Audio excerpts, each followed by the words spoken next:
Pemerintah Provinsi Sumsel terus berupaya menurunkan angka stunting. Dengan sinergitas berbagai pihak, Sumsel optimis mampu menekan prevalensi balita gagal tumbuh kembang dari 24,8% menjadi 14% pada 2024 mendatang, sesuai dengan target yang telah ditentukan pemerintah.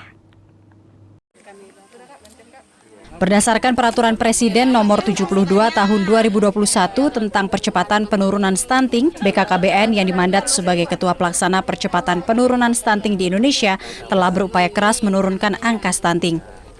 Salah satunya dengan menggandeng beberapa instansi terkait serta media dalam mensosialisasikan kepada masyarakat yang masih minim akan pengetahuan terkait stunting.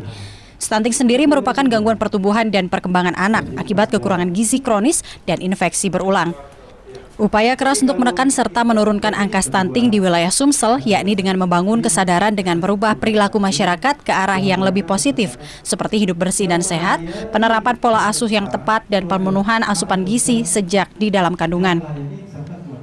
Mana yang pendek dan sangat pendek, dan itu belum tentu stunting, baru berisiko untuk stunting, sehingga dilakukan audit stunting, dilakukan kunjungan ke rumah.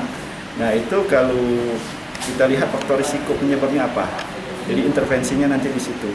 Kalau untuk pencegahannya, artinya kan kita sudah berkoordinasi dengan seluruh lintas sektor ya, dan itu sudah tertuang di dalam keputusan gubernur dalam TPPS. Itu artinya sudah semua sektor sudah kita rangkul untuk membantu untuk menurunkan, mempercepat penurunan stunting ini. Lintas UPD itu sudah ada kegiatan masing-masing. Cuma memang dulunya kegiatan di UPD itu tidak ada namanya stunting. Contoh yang kami sampaikan tadi seperti Capil.